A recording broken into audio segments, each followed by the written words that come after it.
केवळ रस्ते, सभामंडप, समाज मंदिर आणि नळपाणी योजनांच्या मागण्या करून विकास होणार नाही।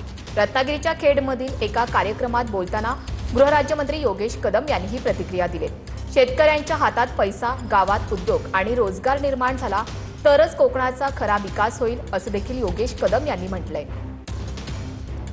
84 लाभार्थ्यांनी मला आमच्या गावात सभामंडप हवंय, आमच्या गावात समाज मंदिर हवंय, आमच्या गावात शेताला आमचा बांध हवाय, संरक्षण भिंत हवी आहे, नळपाणी योजना हवी आहे, एवढ्याच मागण्या केल्या आहेत। बहुतांश चेहरे आता सगळे ओळखीचे आहेत। म्हणजे आपल्याकडे मी जे वारंवार म्हणत आलेलो आहे की आपल्या कोकणामध्ये विकासाची व्याख्या फक्त एवढा पोहोचला आपण सीमित ठेवलेली आहे। म्हणजे गावातला रस्ता झाला, नळपाणी योजना आली, समाज मंदिर बांधून झालं, गावात लाईट आला की आमचा विकास झाला। परंतु खऱ्या अर्थाने मी हे वारंवार सांगत आलेलो आहे की आर्थिक विकास जोपर्यंत होत नाही तोपर्यंत खऱ्या अर्थाने कोकण समृद्ध होणार नाही।